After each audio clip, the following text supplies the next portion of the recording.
যে এটাকে কিছুটা নাড়াচাড়া করে দিচ্ছি।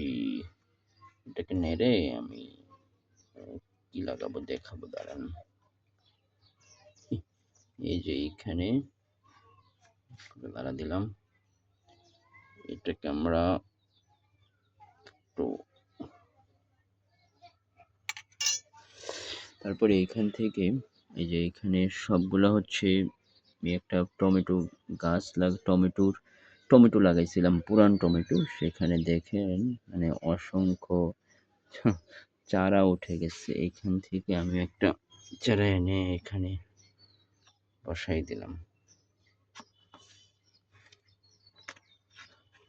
সম্পূর্ণ এটা গোবর মিক্স করা,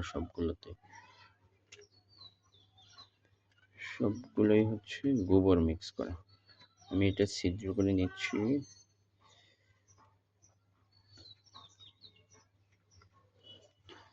নিয়ে তারপরে এইখান থেকে একটা নিব, হ্যাঁ, এইখান থেকে সোজা তুলে নিলাম। এই যে তুলে নিয়ে সোজা বরাবর এখানে বসাই দিলাম। তারপরে এটাকে মাটি দিয়ে ঢেকে দিব।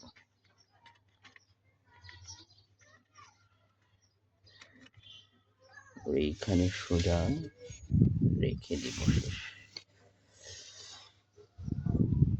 আর এখানে আমি কিছু আপনার যে ক্যাপসিকামের মরিচ বীজ, সেগুলো লাগাইছিলাম, এগুলো উঠছে এখানে, সেগুলো আবার আলাদা করে নিব। আর এটাতে হচ্ছে গোবরের পানি গোবরের সাথে মিক্স করে রাখছি।